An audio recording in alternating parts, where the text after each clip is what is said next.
Well, we are live and I have alarm clocks going off, so I guess that's live. My name is Dr. Sharnael Wilberton, Sihan. Welcome to our channel. We're so excited to have this specific topic, and the timing of this is absolutely just a miracle. It's honestly, Craig set this up, and I'm really looking forward to the topic and to the people. Kind of stalking you guys a little bit, just to get a little idea of who you're about and what's going on with your world. And so, without any further ado, I do want to remind people, go to swiftfire.org, get on the newsletter, share, comment, all the algorithms, the same stuff we normally talk about. And Craig, anything you have to say too before we get going and find out a little bit more about this topic? Yeah, well, I've been following Heidi and Abby for quite privately for a while now. I've been following your work, and you did the Raising Starseeds podcast. Which what happened was, I've been you've been on my radar for quite a while, to get you on the show and talk about this, and then you announced, "Oh, we're not going to do it anymore." I was like, "No!" So I thought, right, get them quick, and I thought before they part ways or whatever, we'll get you on. But yeah, no, I'm absolutely thrilled to have you. I think what you bring to the table is so crucial. I mean, I shared on Facebook that I think this topic is one of the most important topics out there at the moment, because the kids are targeted, and it's about how do we combat that, not just as parents. This isn't just about for parents, it's for adults, raising kids and being the adults that these kids need. So again, without further ado, please introduce yourselves and tell us a little bit about yourselves. We start with Heidi. How's it going? Hello, very well. Hello, I live in Los Angeles. I'm a mom. I'm a mom to a 12-year-old girl, 9-year-old boy. We homeschool. Once lockdown hit in 2020, we pulled out of the Waldorf education system and went, because the WISC was Waldorf Institute of Southern California went full agenda. So we wound up finding a New Earth Learning Center that's been going for 6 years, and I actually teach there now. So I'm actually in the classroom. I'm with my kids, and we're only there 3 days a week. It's an enrichment center. So the other days, we're living our best multidimensional life we can. We're doing the meditations. We're talking crystals and healing and natural healing and the works. And yes, you're right, it is the most important topic, because that is our future. We are looking at our future generations, and we have been inundated with fear, and I live a very fear-free life, even in LA. And I've always stood up for my kids and advocated for them. We lost our medical rights in 2015 in California. So I basically was told you cannot go in any school system without having all the jabby jabs and things. So I've been on this mission for quite some time. And to be honest, I found the others, and we're really happy. And, we're just trying to show that a solution-based way of doing things is here, and it's now, and it's happening. And I'm proof. That's brilliant. Because it's one thing identifying the problems, but have we got solutions? And that's crucial. I mean, I'm great at, we can see what's going wrong, but what do we actually do about it? And that's really powerful. That's thrilling to hear you doing that. Excellent. Doing my best. Abby, how's it going? It's going great. And like Heidi said, I think at this point, all of us are just doing our best right now, to kind of hold in the reins. A little bit about my past. So I'm a lifetime experiencer, intuitive.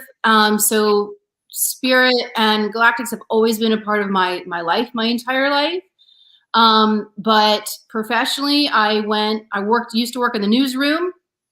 So some of my, Facebook feed, that's the reason why, I share. So it's always been a quest for knowledge. My soul's always known a lot of things are hidden.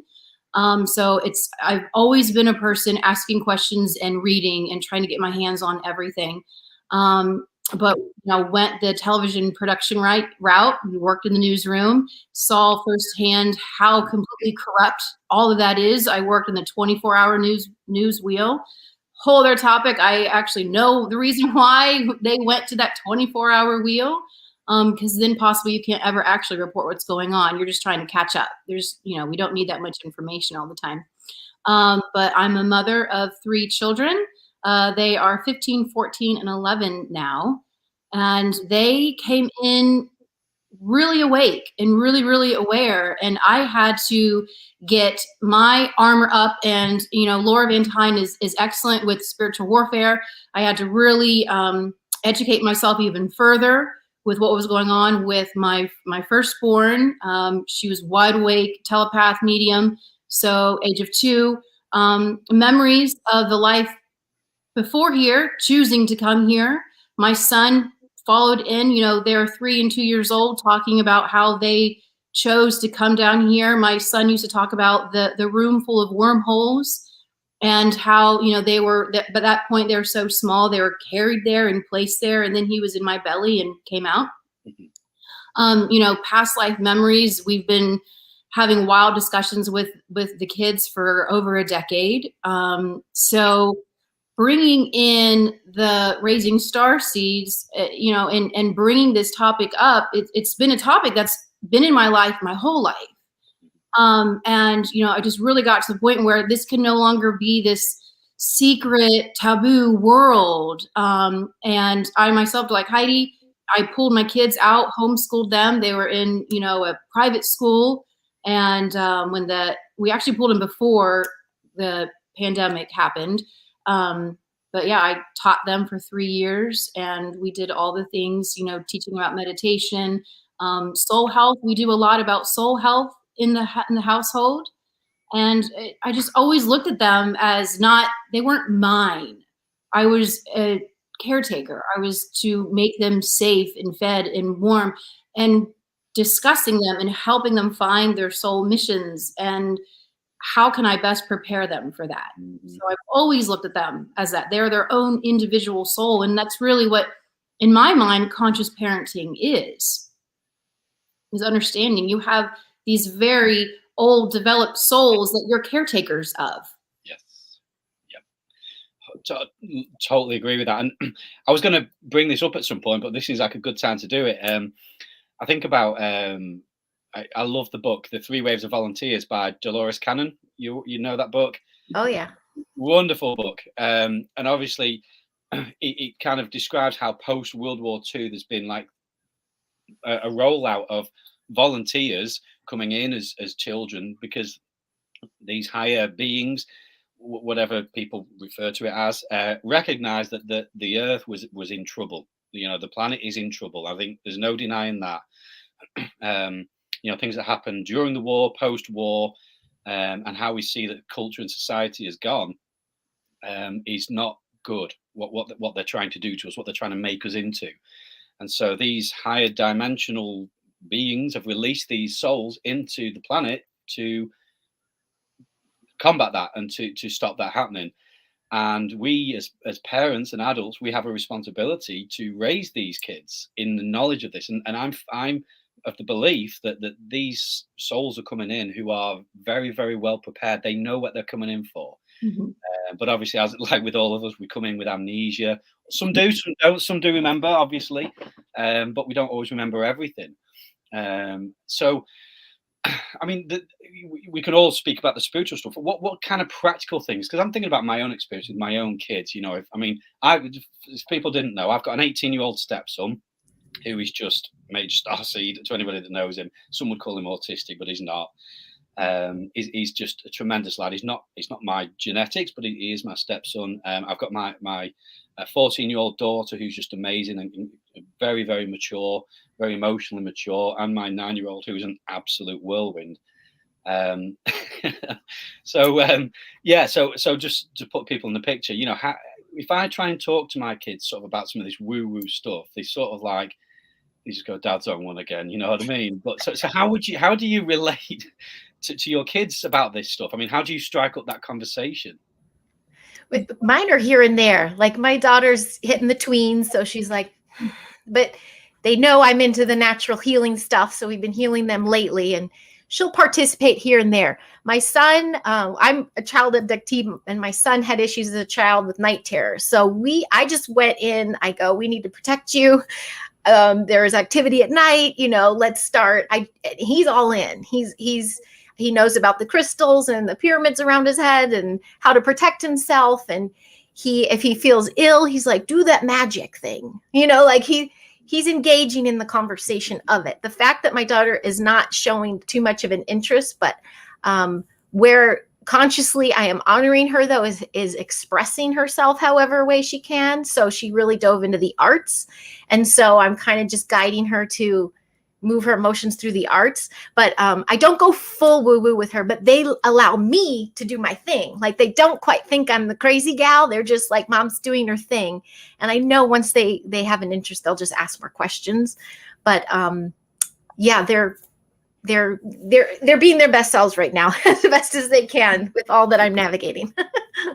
You know, and I kind of agree with that too, Heidi. It's a lot of what I do in my house is just the modeling behavior. You know, they see, and it was a huge shift when, you know, so now I do energy reading and intuitive readings, energy healing, and I teach classes and courses. And when my kids saw me shift and embrace those aspects of myself, and then they could begin to see, oh, there's actually tangible ways that I can use these skills that I came in with, that they kind of came back to it a little bit, because their experiences were so abrupt and intense at younger ages. They actually they shut them down. Yeah. Because it was, you know, like with Heidi, like it's a lot, and, you know, there's bright lights, and they are, you know, they're a beacon. They're these little twinkling lights that the other energies don't really like. Yeah. And they also know that the three waves, they know that this is a program coming in, and it's almost, you know, I was actually told once they can feel boom when one comes here, like the frequency shift.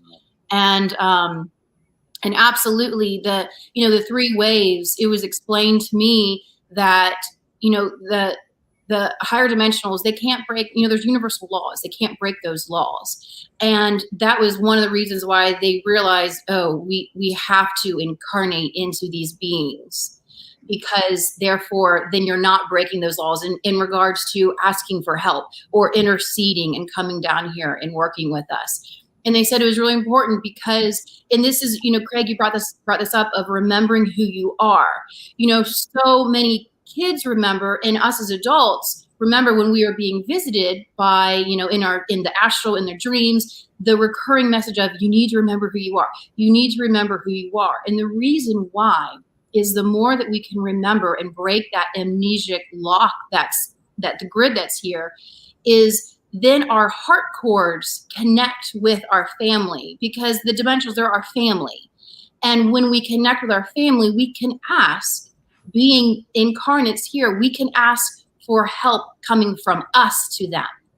And the greater percentage of the beings that are incarnate from here asking for help, then they are no longer breaking those universal laws, because they're aiding their family. And it's coming through the heart. And so that just came through. That was really important. But, you know, okay, so to go back to the tangible, I'll give you a for instance.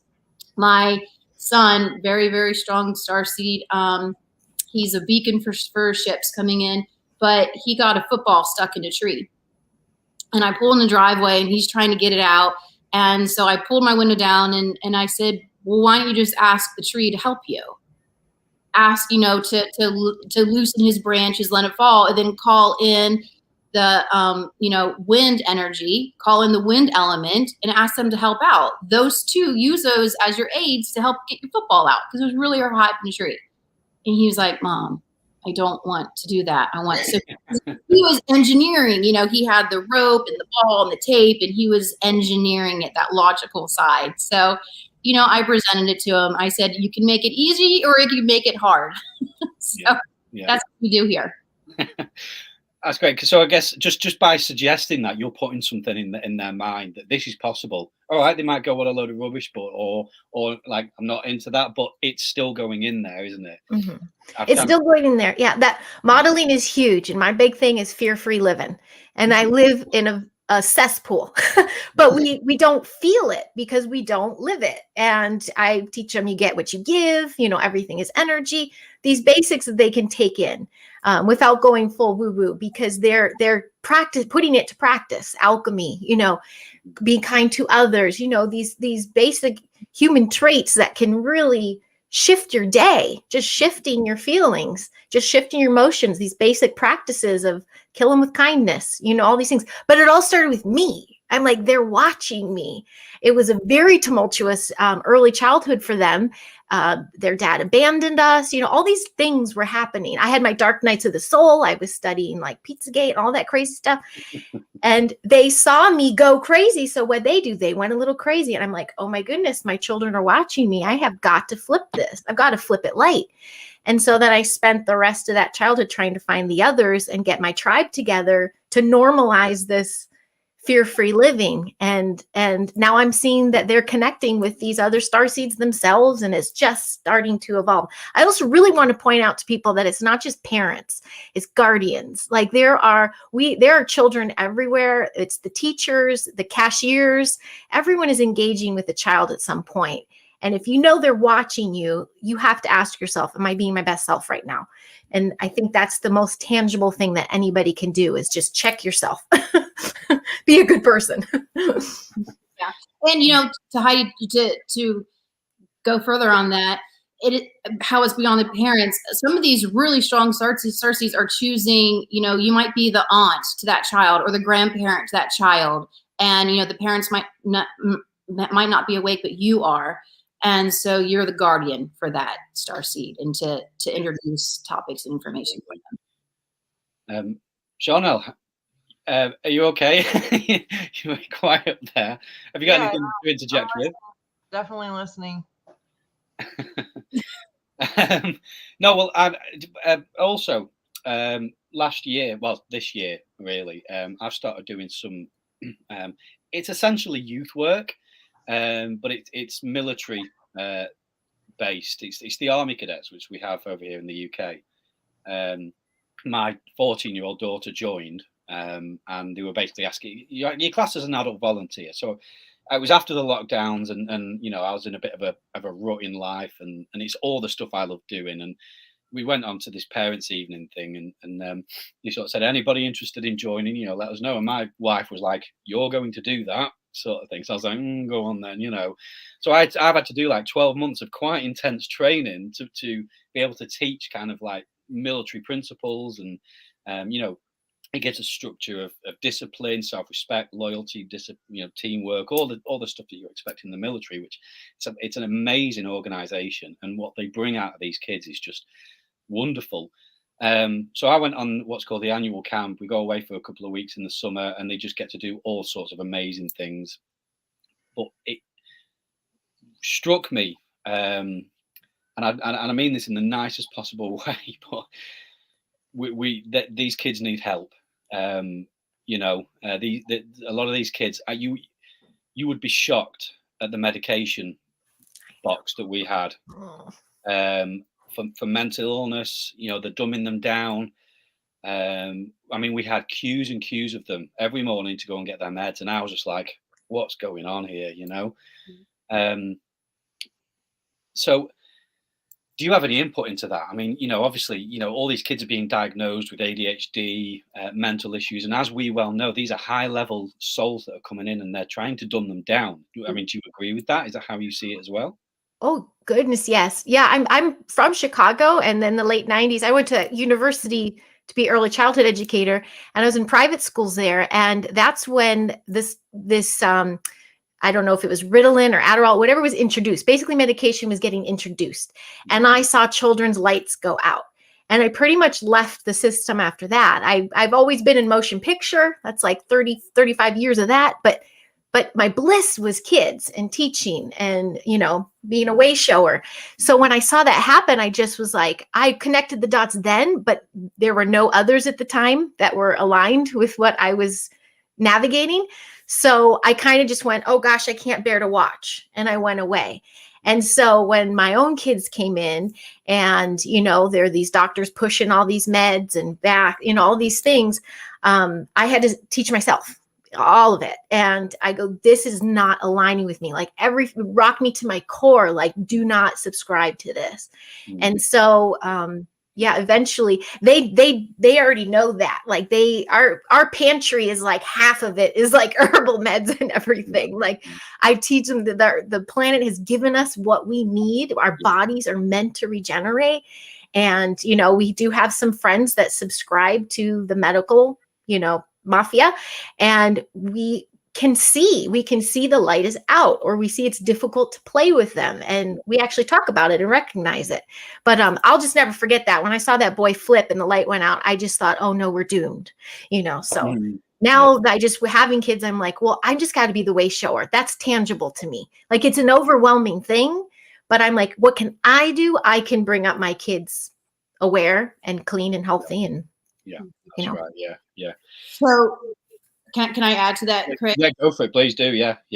So, you know, this is actually a conversation that I have with my teens a lot right now. We found an independent charter school that they're in, and they come home and they say, you know, Mom, all the kids talk about is all the medication that they're on. Again, every single one of them are on it. And this was even before the pandemic started.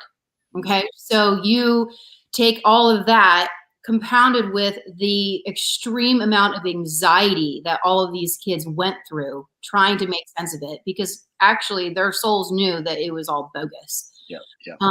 So what I've been focusing on lately is developing and talking with my daughter and some of her friends, because so the school put out, okay, we're going to do a, if you're suffering from depression or anxiety, come here, and, you know, these are the guidance counselors, come here and join. Well, immediately all of the kids laughed at it and scoffed at it, because again, it's another label. They don't want any more labels like that. They all know they have anxiety and they're depressed, but they don't want, you know, again, that peer pressure. I'm not going to show up, then everybody else is going to know that I'm depressed. So already out of the gate, it's not helping them. So it's developing, and I'm talking to some of them. How can we almost, as the adults who understand this, how can we, I don't want to say trick because that's the wrong word for it, but how can we get them into an environment where we're actually calming that vagal nerve down, how we're helping to remove some of that cognitive dissonance, and then help them get connected with themselves. Yes. They're connected to all these devices. Mm-hmm. They have no idea what connecting with that inner voice sounds like, because they don't give it time to even have an inner voice. Mm-hmm. So how can we get these teens, these kids, into an environment where we're again, gosh, I don't like the word tricking, but the English language, so this is what I got, tricking them to be actually working and releasing some of this pent up anxiety and energy in there, while also learning about themselves and learning how to go quiet. So that's been my new focus in the new year, is developing some of these programs locally and then expanding upon that. Fantastic. Well, a lot of it is diet and just what's in the food. I mean, in my experience, or they're missing minerals. Yes. I mean, I've worked with people who the kids were wanting to eat paint chips or drink gasoline or like weird, you know, stuff like that. But that's just when you're missing minerals or the basics.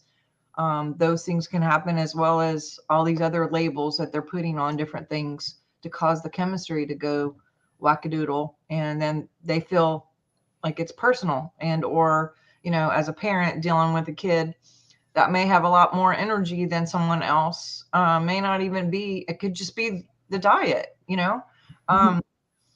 We never had any of this growing up. So it's just so like bizarro. You know, we just went outside until 9 o'clock and came in, and, you know, we literally worked out our energy. We weren't on all these devices. So I don't know. We've had to, over the years, just say like, okay, no screens at the table, or this is your time out, you know, no screen time, and, you know, that kind of stuff. Just having some structure there, so people are actually engaging in nature or outside, or other people, you know, other people in the house, instead of just in your room in the dark with a phone or a Netflix or an iPad or whatever. So I don't know, but adults are just the same. Diet is a serious issue from, that I work with on even people, regular adults. Yeah. So it trickles down to a lot of us. I mean, the struggle is, Dr. Sharnael, is that we all know this. We're being attacked at literally every single level, and it's I feel like it's an avalanche, and it feels really, really heavy to have to navigate it, because once you think, okay, well, I can meditate and, I can get connected with nature and I can do all this. And then you got the food, and then you have the water, and then you have the chemtrail. I mean, it's just an overwhelming, never ending cycle where they're like, oh, they're going to think that they're doing well here. Oh, we're going to get them over here. Well, I'm sorry, Craig. No, sorry, I was just moving. Go. There's also a war on the family unit, like the little boy in the late 90s that we didn't have screens and gadgets and all that stuff yet. And he was in not even first grade.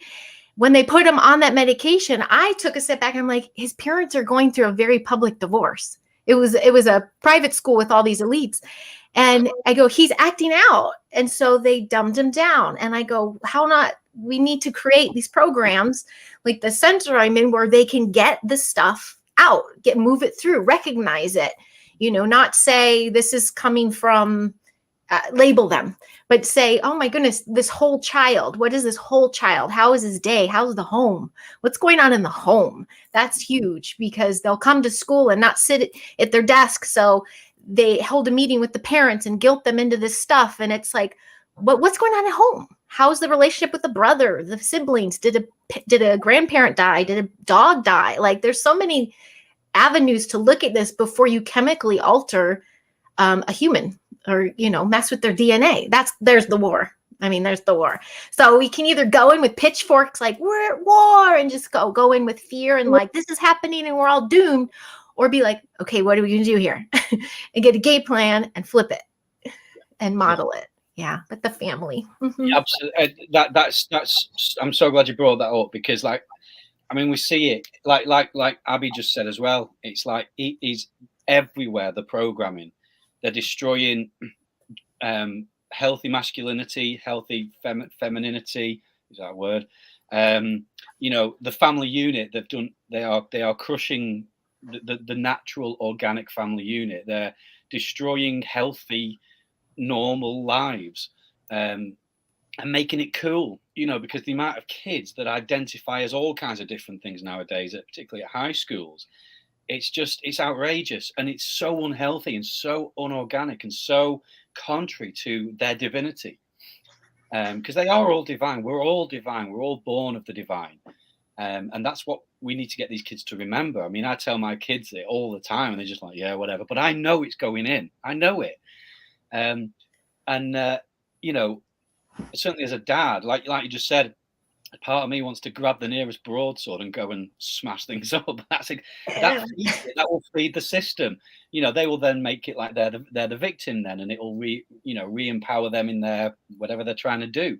So what's going on is, I firmly believe, is spiritual in nature. It is multidimensional. They are manipulating these kids. They've tried it with us, but they're really, really targeting the kids. Particularly through the education system. I mean, I see it all sorts. Now, my kids, thank goodness, they can see it, and they tell me all their friends can see it as well. They recognize that they kind of roll their eyes at the stuff that they kind of force on them, and even some of the teachers don't even wholeheartedly teach it, because they can see it as well. But the fact of the matter is, they're still doing it. There has to be some form of action here that we can take to stop this nonsense. I'm not saying I know what that is, because again, my methods might be not very healthy, but from your perspective, I mean, so say as an example, a child comes home and says, I want to be a different gender. That's quite common nowadays. How would you deal with that? I mean, I know it's a tough question, and I'm not saying please give us the answer, but what would you do? I've gone through that. I went through that this summer. My daughter's only 12, and we don't subscribe to a lot of the medias. And our school is it's a center, is Steiner based, which is very anti-media. But there was this one cool chick that brought in her phone, and she'd show these TikToks in the bathroom to the kids about transgender and puberty blockers and all these things. So my daughter came, she didn't come to me. Actually, I was picking up on it and snooping through some things. Got to be a detective. Absolutely. And I went to her, and I noticed that she was telling her friends she was bisexual. So I asked her, I go, hey, did you have your first date yet with a boy or a girl? And she's like, no. And I'm like, did you have your first kiss yet? And she goes, no. I go, okay, when you have those things and see what your body's doing when you're doing that, and then we can talk about labels. Because for right now, you're a tween going into a teen. You're uncovering your avatar because she loves anime and making avatars. I go, you're deciphering who you are as a person. And the gender part, you know, once you have those relations with other people, then I think that'll be clearer. But for now, why label yourself? We don't even know what your hairstyle is going to be next month. You know, like try to like normalize it a little, the conversation, so that it remains open. But I also needed to express, I did also say, TikTok is weaponized. I said, we're not a total anti-media house. I'm from the industry. So I'm like, we watch things. But I said, there is, well, how did I word it? I was basically saying there's an attempt to show these images to children younger and younger and younger to purposely confuse them. And we even had the talk about vaccines and stuff, that there are products within them to confuse and alter the body. And I go, let's see what naturally forms for you and what will happen when you start having these relations. And then, you know, shared when mine started, and I was confused in my 20s. Like we talked. But I had to at least humble myself and know this is going to be tough, but to not put her in a corner and to not say no, but to just give her some more choices and layers so that she doesn't close off for me and we can't talk about this again. So that was such a really tricky summer to navigate, but I'm like, she's so little. Where did this come from? And it's the images and the war that's happening with this, you know, social media and all that kind of stuff, because she wouldn't have picked up on it otherwise. But I also know I can't shut it out completely, or it's like, then she's going to crave it and get it, you know, find it one way or another. So I just had to be like calm and cool and collected and make sure she had a voice through it all. But yeah, she's walking the line right now of, what am I? I don't know. It's okay. Really yeah, fair enough. Good. Yeah. Have you anything on that, Abby?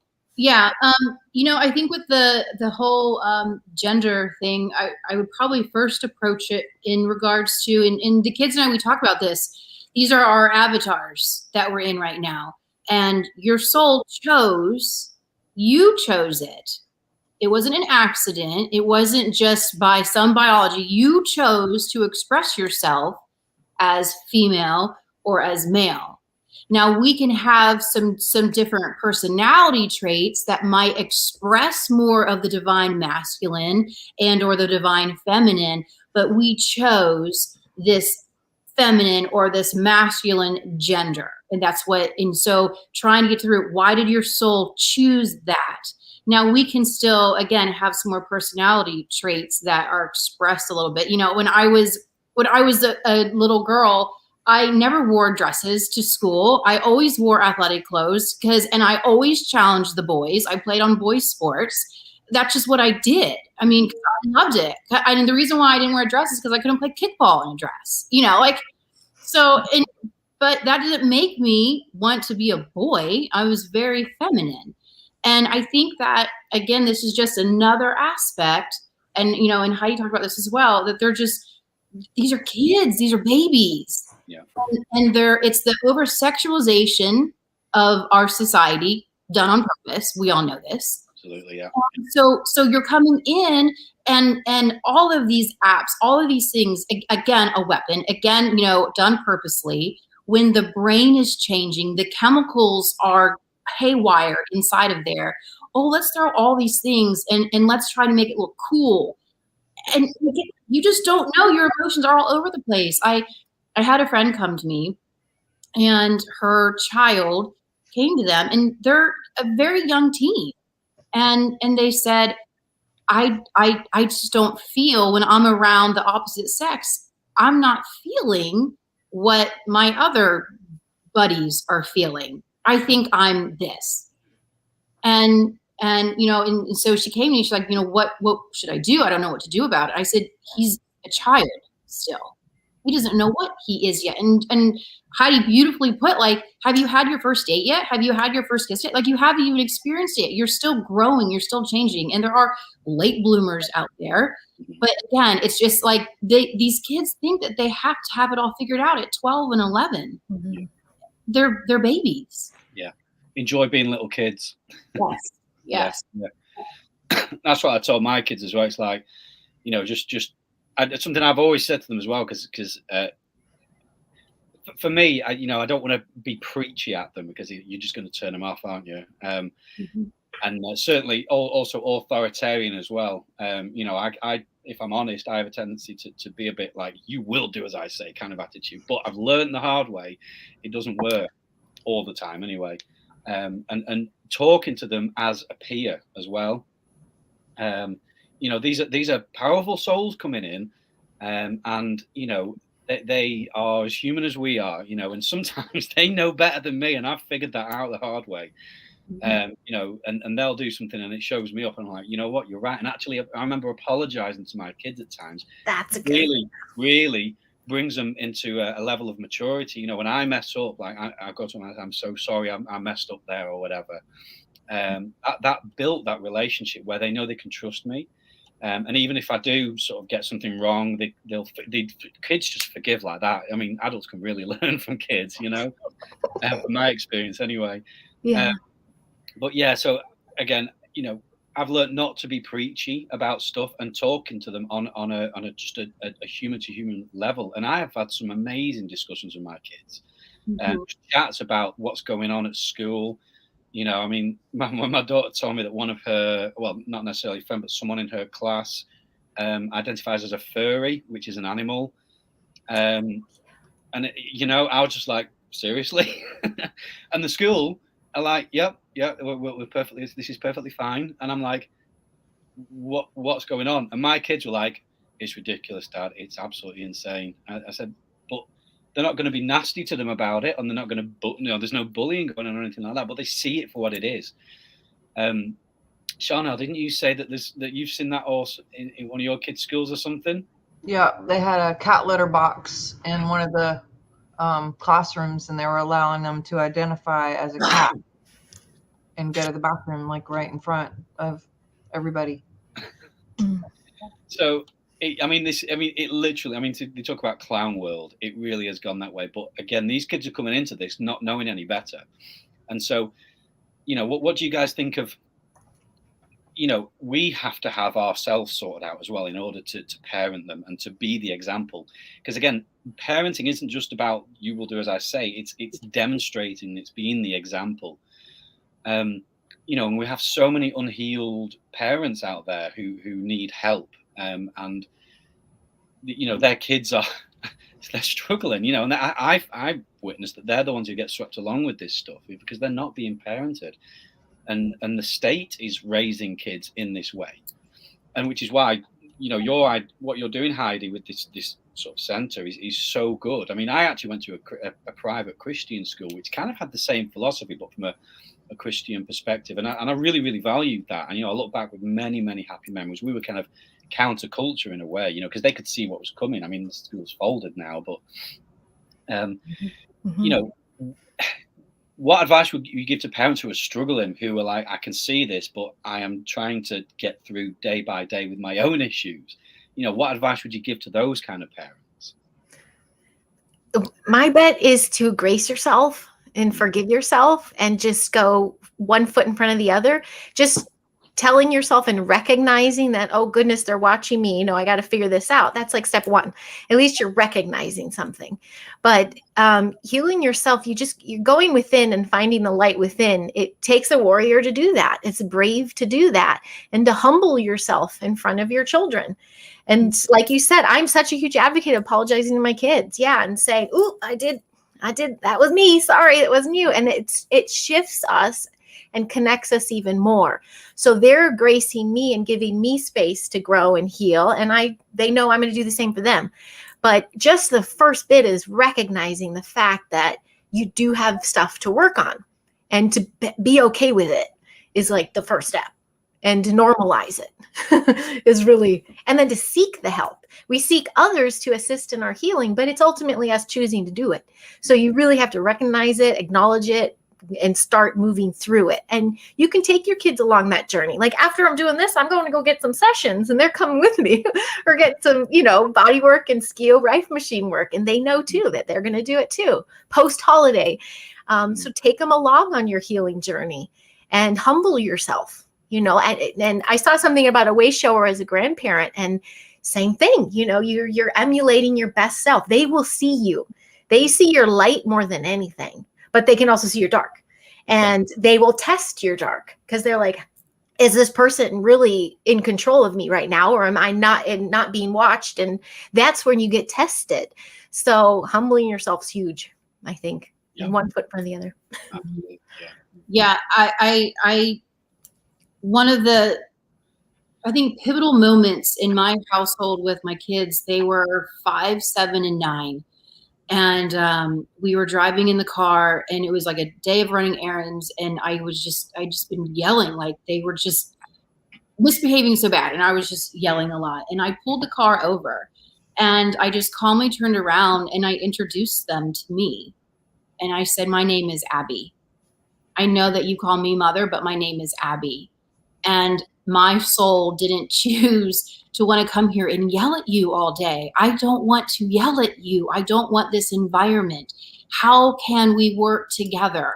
And just said, like, I have dreams. I have other things that I want to be doing too. I wanted them to see me. And then through that, I saw them, and understanding. And I love the apologizing. I do that a lot. And, they understand by me introducing, like, I'm Abby, I'm just human. I'm doing the best that I can. And please let me know. And I kind of joke with them, but I'm being very honest. I do check-ins. I'm like, is there anything I've been doing lately that's going to put you in therapy when you're an adult? Like, is there anything that I can be doing better? And so we do check-ins. I check in, I've been married for 17 years. I check in with my spouse. Hey, how am I doing as a wife right now? Like, what can I be doing better for this relationship? And we do that with each of our kids. How can I be there for you? How can I be more present for you in this moment? And it's just, again, it's being very humbled and being very honest and being real. Because here's the thing, to all the parents out there, kids know when you're faking it, and they know when you're lying to them. And so how can you expect them to be honest with you and tell you what they're really feeling when you're not going to do the same for them? Yeah.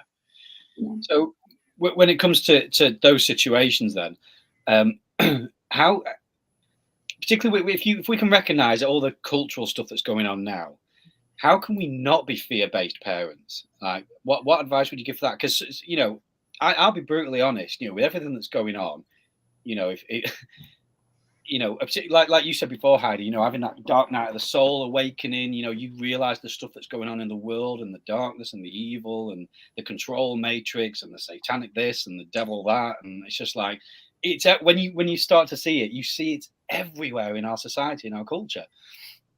And I think, it can very, very easily cause people to get into fear. And I think fear-based parenting is really, really detrimental to the child. But how would you help someone get out of that? Like, how would you combat that? Say if you see this, a negative influence in your child's world, like, how would you cope with that? What would your strategy be? The first thing that pops into my mind is my favorite thing to say, and it's finding the others. Just find some other like minds physically in your area that you can vent with, like another parent or guardian or something where you don't feel so alone, and you can kind of walk through something with someone, or hear yourself speak, basically. Hear yourself tell your story again. And, I just think that's huge. When you can start finding the others, even that's what's so beautiful, social media and across the planet, you can find any sorts of kind of anywhere, someone who aligns with your belief systems. And then it kind of gives you that just little extra boost where you can pull out of that fear. But again, with the baby steps is, I looked at when those dark nights of the soul, I was also drinking like crazy. I don't drink anymore. I was not my best self, and I was going down that dark hole when I just sat there and realized, well, what I can't do it. I can't call them out. I can't go there in front of and, call out the Pizzagate people. Like what can I do? I can change my vibration, change my frequency, align with the right people, and let my kids align with the right people too. Like, and boundaries, huge. I really started paying attention who I was allowing in my house and who we were doing play dates with. Like, just boundaries and finding the others is the first thing that came to my mind. One of the best ways to come out of fear is laughter and joy. When everything was kind of really going topsy-turvy, I actually got a new guide that started coming to me, and really she never really said anything other than, and she had an Irish accent. She would just say, and Heidi knows this, she would just said, it'll be grand, and she would just kept doing this. And but you know what, like Spirit kept shifting our focus to things that would make us laugh as a family. And so we would have days, and the best way to go out there is to allow other people to see that you have no fear. That is just really is the best way to model that. And we never subscribe to it as a family. And I said, we can't just like hide in our house because the whole world's crazy and stupid.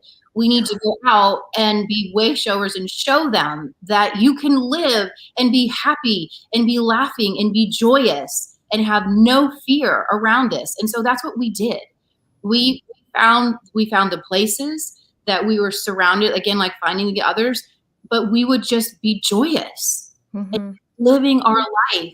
And we would see other people watching us. Yeah. And eventually like start to pull those coverings down. And again, it's just living it. It's living it and being the example. Literally during lockdown, when LA was locked out, we were going to the beaches. I was hosting parties, like 50 to 100 people. I had workshops. Like I started a pod in my backyard, like, cause everyone's worried about schools. And like, I just started doing it. But from the fear point to get to that point is literally just a switch in my head that went, I can't continue the dark path. I'll lose my life. I'm going to lose a connection to my kids. It's just that conscious choice of going, I'm going to choose the higher vibe life. And then you choose it. And then you walk with no fear. And honestly, we had nothing wrong. We were 1 month into lockdown in LA. It was really like ghost town. And we had a lemonade stand. And I mean, no masks allowed. I had handouts for Bill Gates and the agendas. And here's some tonic water. There's quinine in it. And here's a zinc tab. Like, we're giving to police and mailman, everything. No one did anything. So I showed the kids, it's not like challenge authority with a pitchfork. It was just, well, I'm a good person. I'm sorry. Am I doing something wrong? Nothing ever happened. We made some money that weekend. It was great. So yeah, but I had to consciously make a choice of, I can't go dark anymore. I'm losing my soul, and it flips right there. I think too, one thing that is important to remember is that whatever the situation, we're carrying them within us all the time in our DNA. Yep. And so anything that we do to work on us on the inside is going to affect them, whether they're physically, cognitively getting whatever, mentally, whether they physically hear us or not. It's an inside job. And if it feels like it's hard, and Candace Weaver's on here, she's studied with me for years with Bob. He would always say, it's because we're shifting for so many. And I know when they do autopsies on women, they can actually find every partner you've ever been with and every pregnancy you've ever had. Even if you only carried a short amount of time, you're still carrying that in your DNA, in your body, in your blood, and they can pinpoint all of that. So whether you're in person with them, or you're saying something to them physically, or you're praying in another room or another house, whether that's meditation or prayer or whatever, continuing just to work on ourselves is crucial, like you guys were mentioning. But also just remembering too, as they get older, I know scripture would talk about raise up a child, and then they're going to, how to raise up a child, and they're going to keep with whatever you started them out on. And I think that for me, I mean, looking at, I can only look at myself. But there was a lot of things I didn't understand about my parents and why they raised me the way they did at the time. And you think you know better, and you're just like, whatever, they're stupid, or, all the things that kids think when they're growing up. But when you have your own and you're doing it, you're like, oh, this is what they went through, and so it may take that long for some people to get, but staying consistent in your love and who you are and what you're doing, there are those things that they're going to remember eventually. Somehow it's still in there. All the things that you every day did growing up and everything that you spoke about, they may resist for a time, but eventually there's going to be that window where they're like, oh, this is what she meant by that, or this is what he meant by that, or that's why this was done that way, or just seeing like, kind of the broad, bigger picture.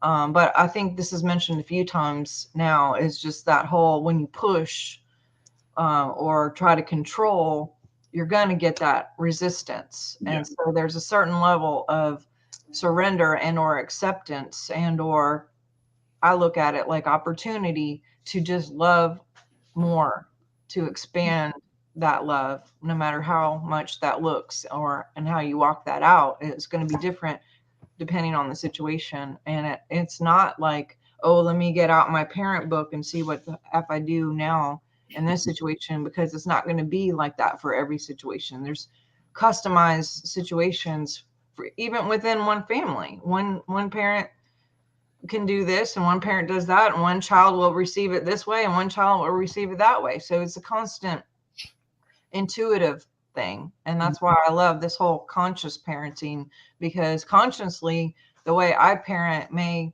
feel different for this person than that child, even on two different children. And just being on top of what we feel like is best or right in each situation, with love always being the underlying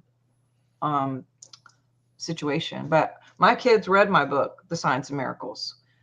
And they were practicing that. I mean, I was watching them manifest things that were missing, and they would come back. I watched them manifest making cheerleader when they've never even did gymnastics in their whole life, but then came home and said, hey, remember how you did that thing with miracles? I'm going to do that, and I'm going to make cheerleader. And I was like, okay. And then within weeks, she's doing an aerial and made cheerleader, and she's never even tried out or done gymnastics. They were bringing things back, like I said, that were literally missing and gone for days or weeks, and then they'd manifest something in their room or in my room. And they were practicing. They were using quantum physics and understanding the power of their own DNA. And whether that goes by the wayside for a year or 2 or 10, that's still going to be ingrained in them, because it's ingrained in me. It's ingrained in all of you as parents. And everything that you do every single day within yourself is still going to affect them wherever they are, whether they're in your house or not. So that's, for me, something that's really important, especially with holidays, and maybe you're not with your kids, or you wish you were, or I get a lot of messages about, especially in this last 3-4 years, with different political ideas or medical ideas, that there has been all these weird splits, whether you're a grandparent, a parent, a child. There's all these ideas that have come up with opportunity for division and or restoration or union. So speak a little bit into that. Yeah, I love it. I love the idea of allowing things to flow, and especially with manifestation, so much of us bringing magic into our lives, we're going to call that, is about the art of letting go, just letting go. We have to, and this points in with fear. Fear is so tightly wound with control. When you get to a place when you realize there is no control, like, why are you trying to have control? Things are going to move and shift and flow exactly where they're supposed to. And again, it's just letting go and allowing the flow of life to occur, and being a master observer of it, and understanding, like Dr. Sharnael said, how you can tap into the quantum and bring that manifestation, bring the things into your life. And while knowing that what you're manifesting, it's going to come in at the exact right moment that it's supposed to. That's really good. Really good. Yeah. We were all, children included, divine sovereign beings, and we're having a human experience. And so if we walk through with grace and through the heart and emulate that for our children and remind them they're having a human experience, trial and error, let's try this out, go with the flow, patience, have a laugh all the time, just consciously make choices with discernment through the heart. I just feel like there's the ultimate education system right there is the human experience.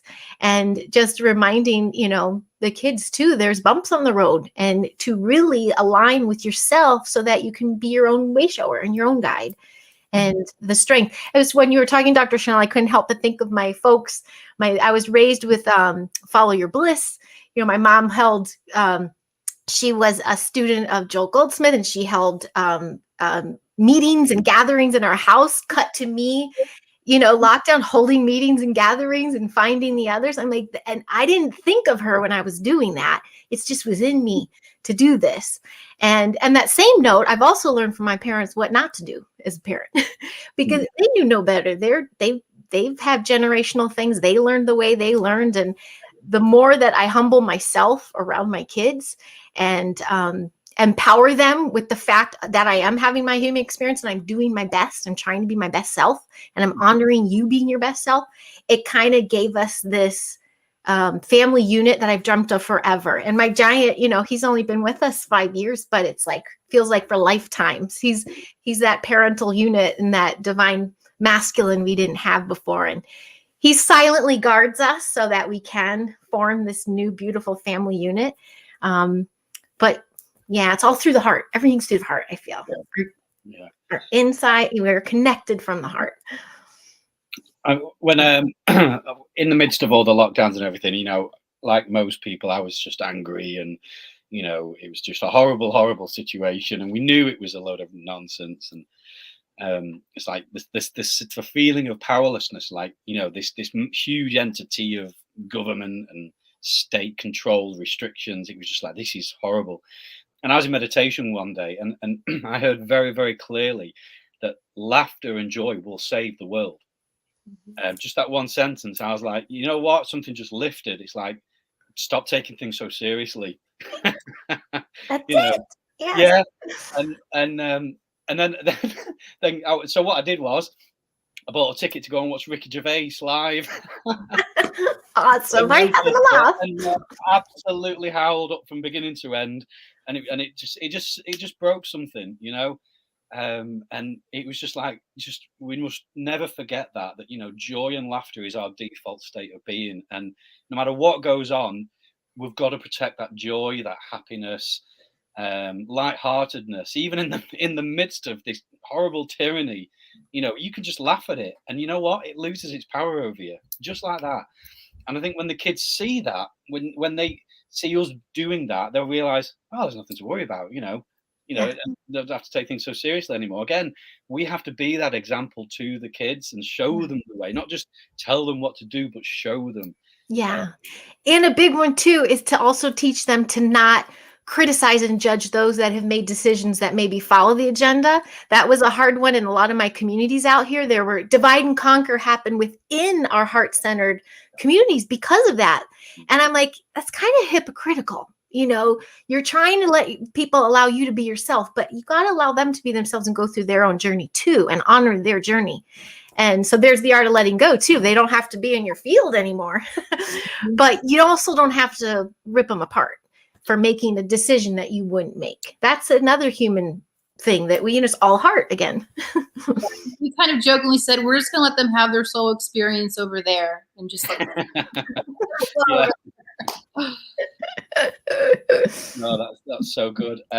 So I guess we're actually at the hour here. I mean, I could talk about this for absolutely hours still, because it's such a big topic. It's one that's very, very dear to my heart. But I don't know about you, Sharnael. We've not spoken about this, but we actually have a membership program where people pay to be members, and we do some like member only sort of Q&As and stuff.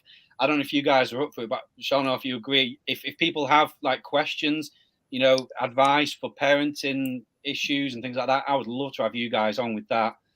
I'd be honored. I would love it. Absolutely. Yeah, there's the mission. Of course, I'm totally honored. So, even though the podcast has stopped, your work hasn't. But yeah, I mean, you know, just to summarize, then I think for me, what I'm taking from this, because I set this up, by the way, because I wanted to know this stuff. I'm not here with answers or anything like that. I needed to ask these questions because I'm raising kids myself, and it's not easy. It's not easy to navigate this. And, you know, I can lose my temper with things that are going on and poor decisions that they make. But that art of letting go is so powerful because you're basically surrendering the whole situation to God, to the divine, to powers that are bigger than you. Yeah. We have a beautiful episode. I mean, we have that whole year of Raising Starseed episodes, and we did a whole thing of just us two on letting go.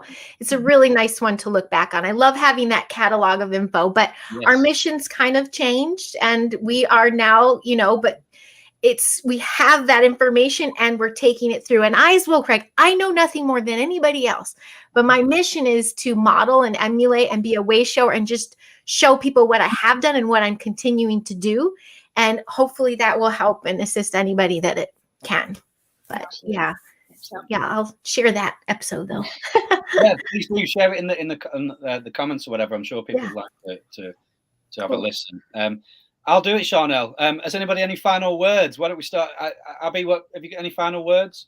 I'm just going to use a final note to what you just said when you said this is divine timing. My whole body got goosebumps. We are in divine times right now.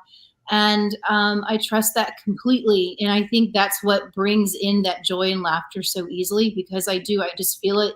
I know it in my heart that it's already done. We're just witnessing this right now. Yeah. And to be that master observer during these times. And again, you know, just fill that dining table, that hearth space, that kitchen space, and have amazing conversations and just ask questions with no judgment. Yeah. Yeah. I really just implore people to this avenue and being on the screens. It's so great to connect with people, but don't forget your work is in the 3D. We are pulling down the multidimensional life into our 3D, and that's our work. So just to be very mindful of the content you're soaking in, the people that are in your energy field, not just in the physical, but online and on screen, and energy harvesting, targeting, all that stuff is so very real. Just protect yourself and to trust the process. Stay in the heart and clean up your light body. And it's kind of like a really fun ride. It can be really fun. So this is going down in history, and how you are having your human experience right now is everything. It's going to depict if you're going to have a good time or not, basically. So be very careful what you're taking in. And don't forget that you live among communities. And even if you don't feel you have other people in your community that you can commune with, then be the initial light, be the candle, and they'll start finding you. So if you can do that in LA, I think you can do that anywhere. Brilliant. Sharnael, I'll pass it over to you. Do you want to close it up with some final words? Awesome. Thank you guys so much for being with us. It's been very, very enlightening. And I know a lot of you guys who are commenting and sharing, if you could, please do continue to comment, share, ask questions. This will be up for a while, so I'm sure these guys can go back and answer whatever too. But I would love to do the membership. I like that membership idea. We'll have to look at some dates and get that set up. But yep, you guys, thanks for being with us. Hope you guys are having a great, it's kind of a weird in-between Christmas, New Year's time. What day is it? I have no idea. I know, right? So I gotta start detoxing again. I know. Yes. But thank you for all the members that are here with us too. We couldn't do this without you. So definitely appreciate all your support. And if you're not a member, but you choose to be, you can follow what Craig said. And there's a link here for that. And every little bit counts. So that's really helpful. But you guys are awesome. I do wish you just the most beautiful rest of your December month. Not very much left here, and we will be starting the new year off here pretty soon, and look forward to seeing you guys again whenever we have you back. And thank you again for all your great expertise on the subject. Appreciate you so much. Thank you so much. Such a treat. Thank you. All right. Bye, guys. Bye.